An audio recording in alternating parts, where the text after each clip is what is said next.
बोलो। स्टूडेंट्स, आज हम जो है time value of money concept समझेंगे, क्योंकि जो अगली टेक्निक है हमने अभी तक पेबैक पीरियड और एआरआर मेथड्स पढ़ा है। अब हमको NPV, IRR, profitability index, discounted payback period method पढ़ना है। ये सारी मेथड जो हैं वो डिस्काउंटिंग टेक्निक है, वो time value of money concept के ऊपर बेस्ड है। इसलिए सबसे पहले आज हमको जरूरी होता है कि हम time value of money concept को समझे। What is time value of money? Simply, time value of money means the money is in hand is more worth than money you will receive tomorrow. जो पैसा आज है उसका importance ज्यादा होता है। सिंपली, मनी की प्रेजेंट वैल्यू का इंपॉर्टेंस ज्यादा होता है। एक सिंपल सा कॉन्सेप्ट है, इसको हम कहते हैं time value of money.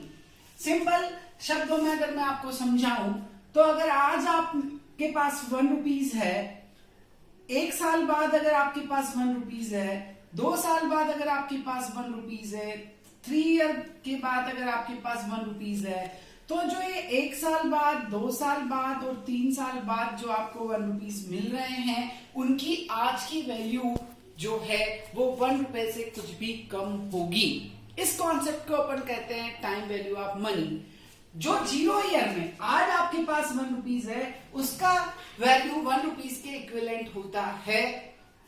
Time value of money ये कहती है कि प्रेजेंट वैल्यू का इंपॉर्टेंस होता है। मनी जो आज हमने इन्वेस्ट करी है उसकी वैल्यू और जो मनी हमको फ्यूचर में रिसीव होने वाली है, उन दोनों की वैल्यू के अंदर डिफरेंस होता है। Time value of money concept के अंदर हम 2 चीजें समझते हैं।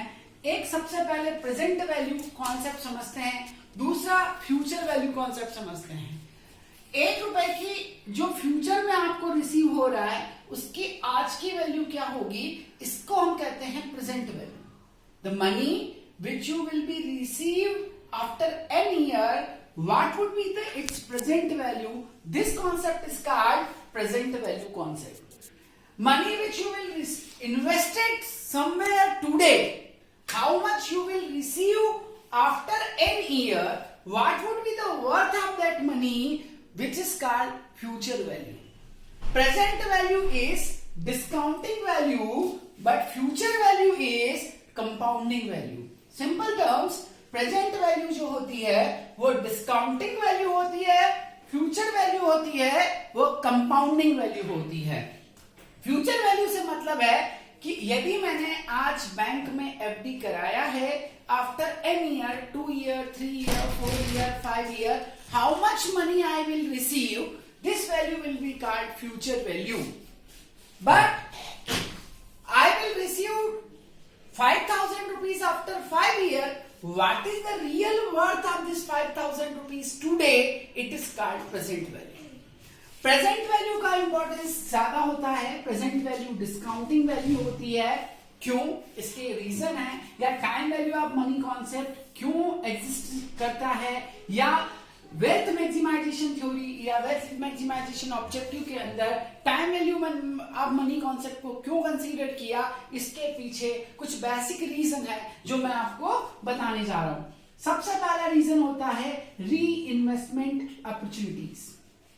Time value of money concept क्यों इंपॉर्टेंट है? ये इसलिए इंपॉर्टेंट है कि मनी जो है उसको हम इन्वेस्ट कर सकते हैं, एक स्पेसिफिक रेट पर इन्वेस्ट कर सकते हैं, इसलिए जो प्रेजेंट वैल्यू होती है उसका इंपॉर्टेंस ज्यादा होता है। सपोज आज आपके पास 1,000 रुपीज है, अगर आप कुछ नहीं करते और इसको कहीं इन्वेस्ट कर देते हैं तो आफ्टर एन ईयर आपको मिलने वाली वैल्यू है वो कुछ न कुछ ज्यादा होगी।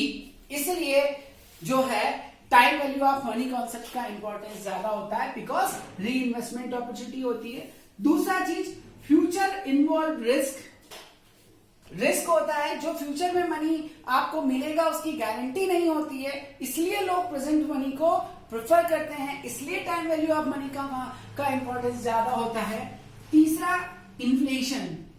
Due to increasing rate of inflation present value का इंपॉर्टेंस ज्यादा होता है। क्योंकि अगर आपके पास प्रेजेंट में पैसा है तो आप उससे कोई भी चीज परचेस कर सकते हैं।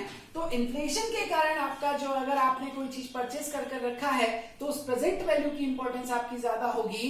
अगर आपका फ्यूचर में आपको सेम अमाउंट मिल रहा है तो, और इन्फ्लेशन अगर बढ़ रहा है तो आपका जो प्रेजेंट का वर्थ है वो उस फ्यूचर में वैल्यू का कुछ न कुछ कम होगा। लास्ट वन जो मेन रीजन एक और है इसके पीछे, पीपल प्रिफर प्रेजेंट कंजम्पशन। लोग प्रेजेंट